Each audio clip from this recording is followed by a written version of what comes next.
Chapter 9. Well, I really messed that up. I thought as I drove out of the Olsen's driveway, how could I have so lost myself that I hurt Anne? But that's what had happened.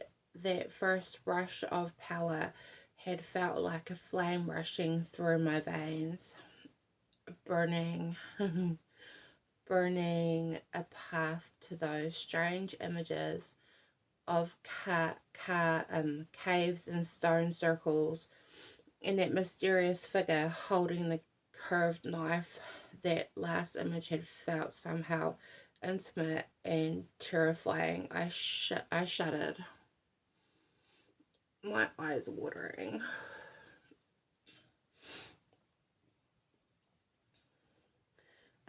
I shuddered, tasting fear in my mouth.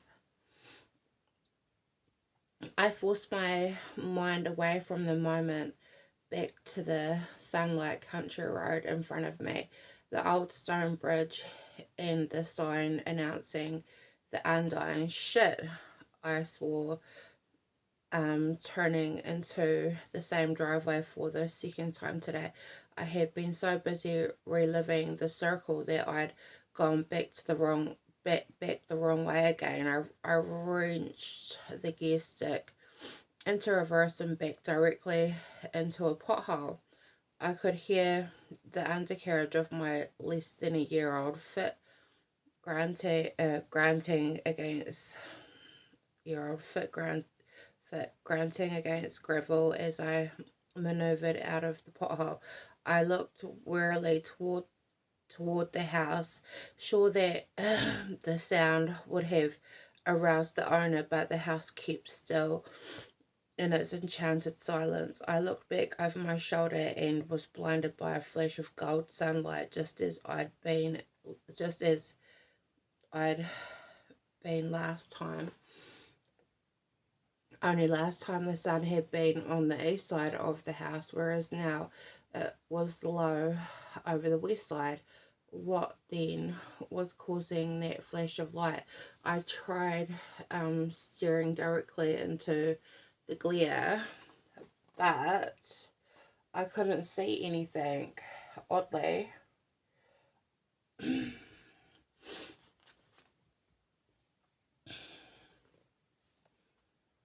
oddly, I'd found that I didn't mind staring into the blinding light. In fact, the longer I looked into it, the more reluctant I was to drive away. The thrill of moving water and the wind chimes beckoned me to stay. I tore my eyes away and looked back at the house, still quiet. Even the smoke had vanished. Maybe I'd imagined it before, but and the cabin really was abandoned. I put the car into park and turned off the ignition. Without the noise of the engine, the rush of water filled the air, a soothing sound that could lull a person to sleep, and yet I felt wide awake. The light from the water had woken me up much as the energy I'd felt during the circle had. I got out of the car, closing the door as quietly as I could, and walked down to the water, following the stone staircase that had been set into the steep bank. The riverside had been shored up by beautiful stone walls, crystals and round river stones were set were set in between square blocks of granite. Someone had gone to a lot of trouble to make the river accessible from the house, but judging from the layers of moss and wildflowers growing in between the rocks, the work had been done a long time ago. Unlike the house, though, which was suffering signs of decay and neglect, the stone walls and steps were lovingly, if if eccentrically maintained. Pots of fragrant herbs lined the steps, and small clay figures and candles set in niches inside the walls. At the bottom of the steps was a rustic bench made of twisted branches. I ran my hands along the wood, which had been polished to the smoothness of bone, until my fingers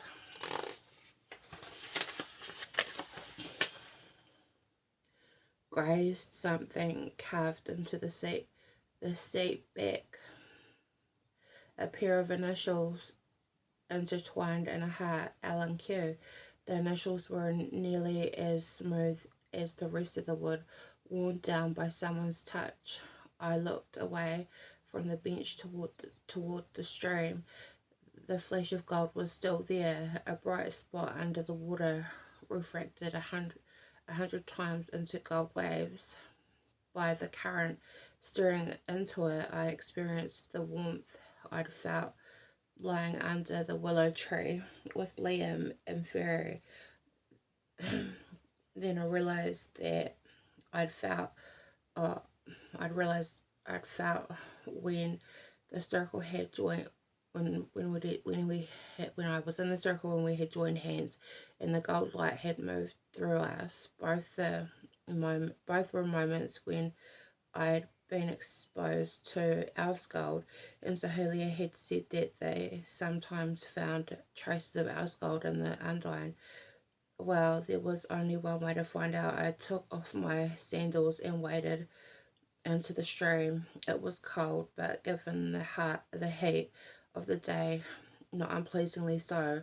To the bottom was covered with wild, mossy stones, not thankfully gooey mud. I inched forward carefully, exploring the surface of the rocky bottom with my toes, trying not to think about snakes. The current wrapped around my ankles, then my calves, like silk scarves, seductively pulling me into the deeper water. I stood now a foot or so from the source of the gold light. It was so strong that I couldn't make out its source, but I was sure now that it was Elf's gold. The circle needed Elf's gold to cure Brock. I needed it to gain enough power to keep the door open, and after all, it was my fault the circle had wasted their last reserve of the stuff. I took another step forward and noticed that the water was warmer. Looking down, I saw that I was standing in a small pool of amber water. I wriggled my toes, which had gone a little numb in the cold water, and felt the warm current moving up my legs, spreading a delicious sensation of well-being throughout my body.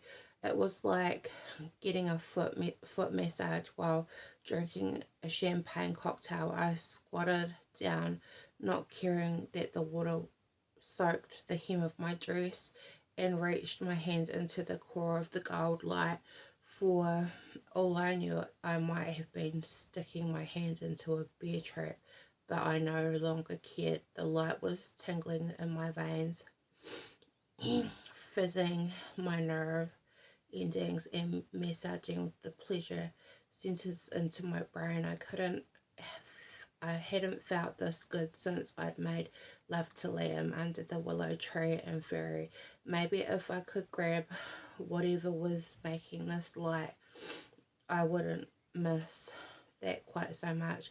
My fingers wrapped around something round and hard. It was half sunken in the mud, but I pulled it out with a satisfying pluck, pluck.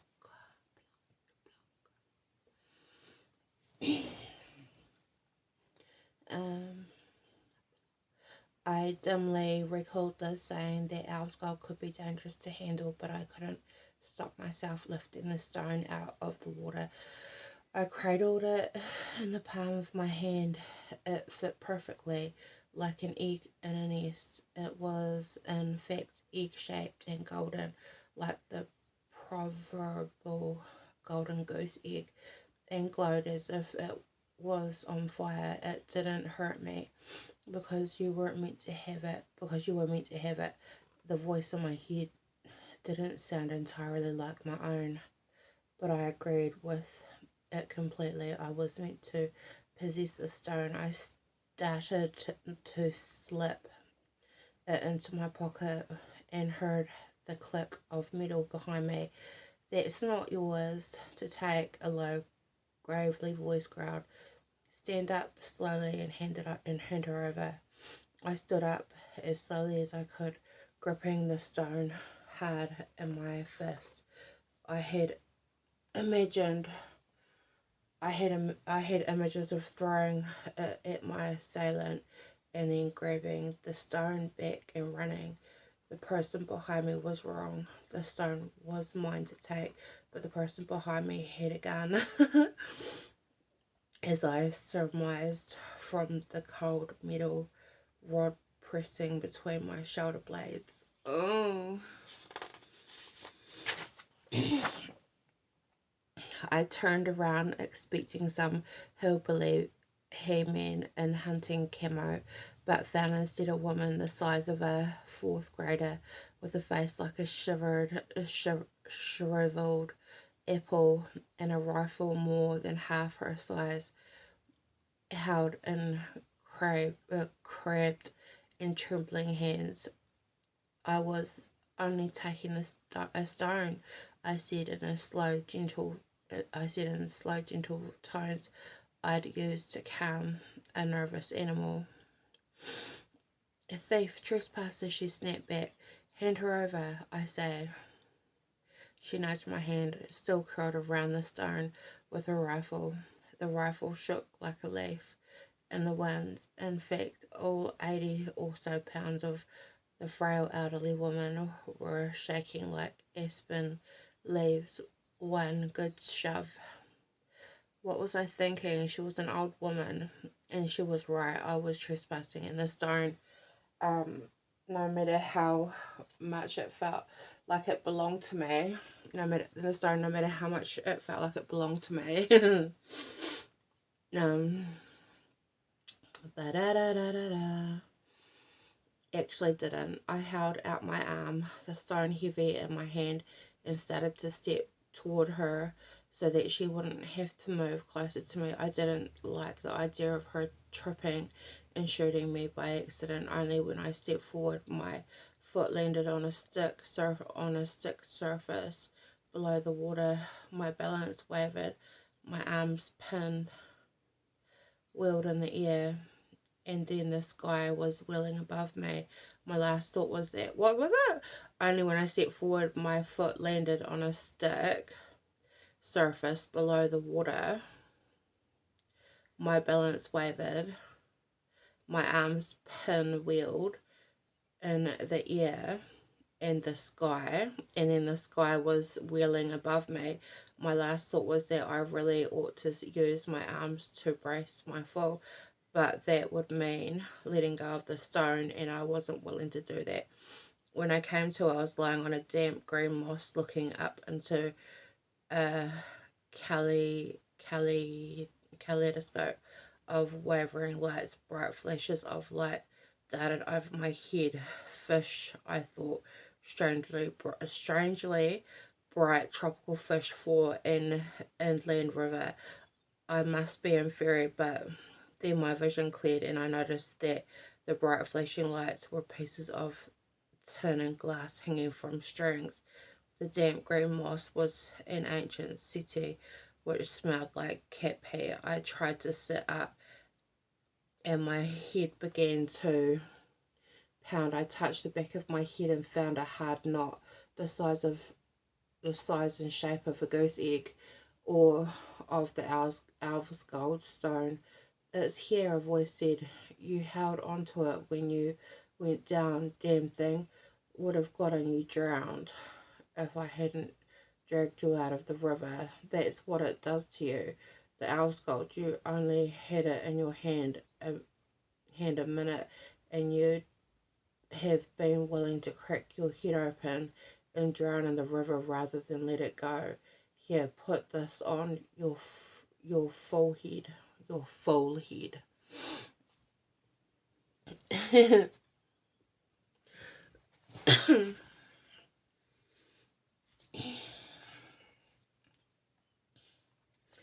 um,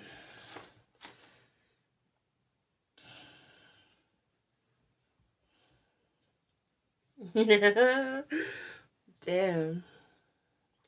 This camera's weird, though. I look like shit.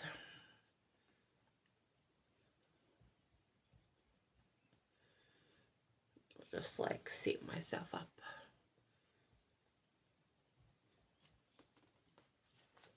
Right. I turned around. Oh, blah, blah, blah. Put this on your forehead. Where's that part?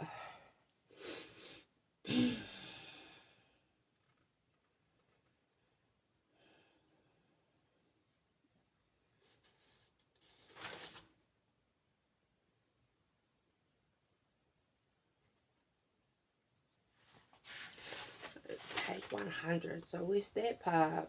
Oh, put this on your forehead. She handed me a piece of flannel wrapped around a chunk of ice.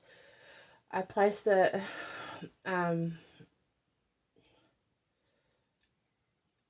eagerly, gingerly or gently. I'm assuming it should be gently or gingerly against the bump and looked at the woman.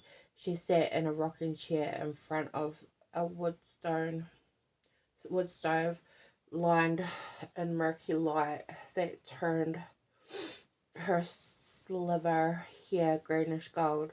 In the shadowy light, her face in the shadowy light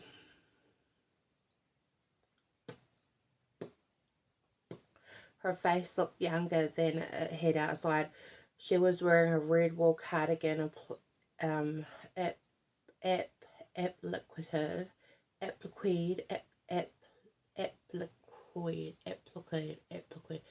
don't know, appliqued, with snowman over a plaid flannel shirt over red long johns and a long wool skirt.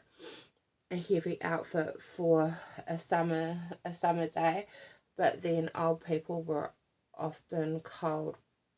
Plastic sheeting was taped over most of the windows to keep out drafts, and a fire was roaring in the wood stove. The room itself looked like it was melting. Long strips of wallpaper hung from the walls, revealing multiple layers of floral patterns.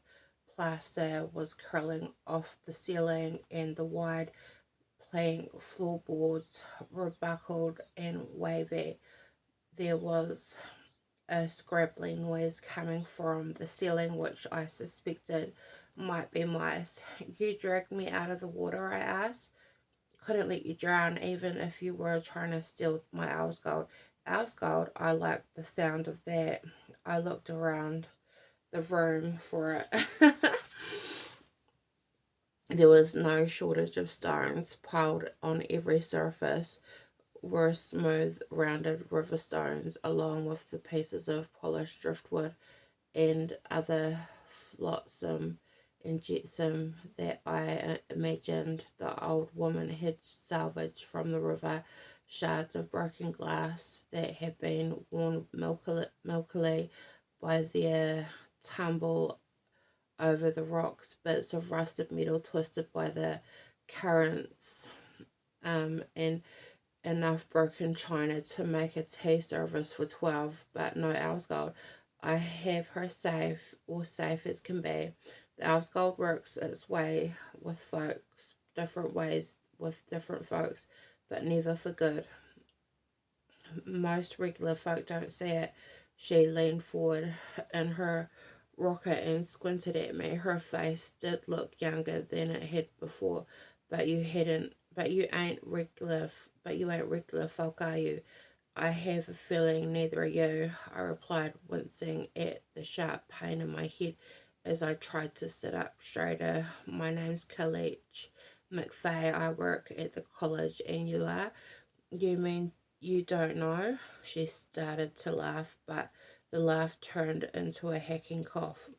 She spit into a cloudy looking mason jar and wiped her mouth on the cuff of her flannel shirt. You must be new to the town not to have heard the story of Laura Trask. Trask, the name was familiar. I searched my brain until I recalled the story Sohelia had told me in the woods about a fisherman who had fallen in love with an Undine. Are you Sullivan Trask's daughter? She made a hoarse noise of consent and spit into the jar again. Then your mother? Laura gave me a sharp warning look, but I preserved. Your mother was an Undine? Laura scowled. And what if she were? What's it to you? Nothing. It's just that I didn't know that Undines could have human children. There's a lot. There's a lot of folks don't know about Undines. Most folk don't even know they exist. She looked at me suspiciously. How do you know about them? I helped the other Undines find the way into Ferry yesterday. She leaned back in her chair and looked out the only window that wasn't covered with plastic. It gave a glimpse of the river flowing fast and glinting in the late afternoon sunlight. I must have been unconscious for some time. I heard them going, she said, staring into the fire. I knew it was the day and they had to go. They were your sisters, I said, putting together the bloodlines, and realized that if Laura really was the daughter of the Undine who had seduced Sullivan Trask, then she must be close to 100 years old. Of course you'd miss them. She made a harsh noise. Miss them? Hardly. They kept me up half the nights with their singing. They'd swim down here and tangle my fishing lines and steal my bait. Silly, mindless creatures. Good riddance, I say. She got up and grabbed an iron poker.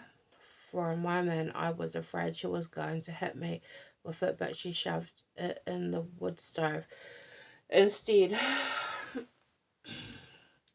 Straight up, my eye keeps watering.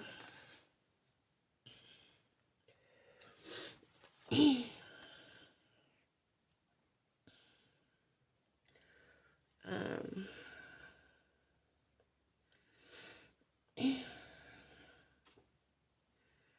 Stirring in wood stove instead, stirring up a flurry of sparks that flew into the air and signed the drooping wallpaper. It was a wonder that she hadn't already burned down the place. Well, you'll be happy to know that there might not be any more Undines coming here. The Grove wants to close the door. Laura turned on me. The poker raised menacingly. They can't do that. The Undines must return to this river to spawn or they'll die out. I thought you said they were silly, mindless creatures, I pointed out, and you were glad to see them gone. Why do you care if there aren't any more, especially as I'm not going to be around much longer? She lowered the poker and gave the fire one more angry stab. Sitting back down, she looked into the flames and grew silent. The reflection of the firelight gave her skin the momentary flush of youth, and I saw that she'd once been pretty. I'm not afraid to die, she said after a while, but to think that I'm the last of my kind, well, that's not the way I want to leave this world, even if it hasn't always been a world that's been kind to me. I wondered what the world had done to her, that she'd chosen to live alone in this decaying house with only her half-human sisters for company, looking at her small and worn down as one of the river stones she collected. I felt the weight of all the years she had spent here alone. This house seemed infected with sadness, as if the wallpaper and plaster were peeling under its burden. A small, mean voice inside me saying, "This is what happens to you when you don't love anyone." Well, I'm going to try to stop them along with the circle of friends. Ha! A circle, eh?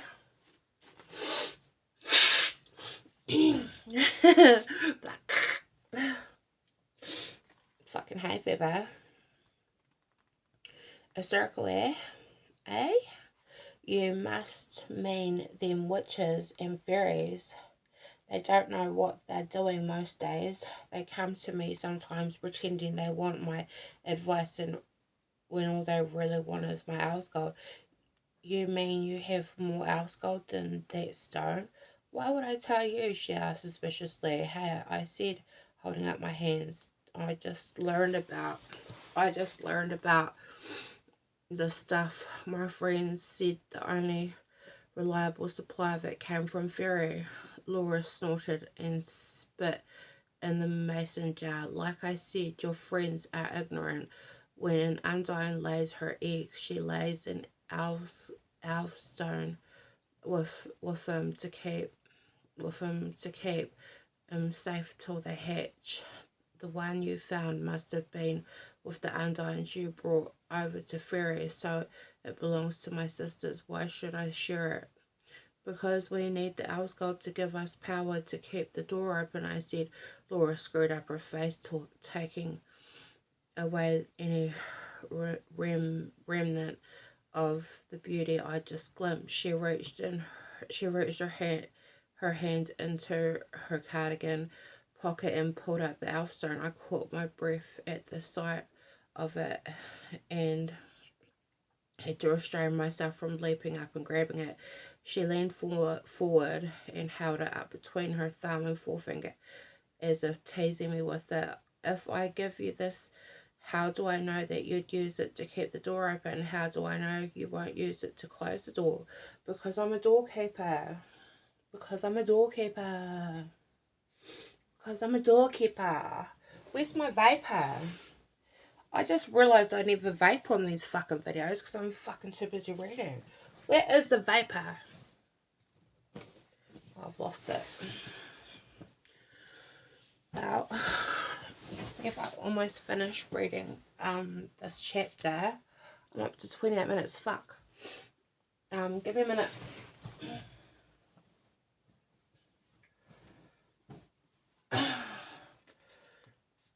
Because I'm a doorkeeper, I said without thinking. Where is it? Wait there, buddy. Buddy old Paolo, yo. Buddy old Paolo, yo, yo. Damn it. Oh, there it is. Found it. Yeah.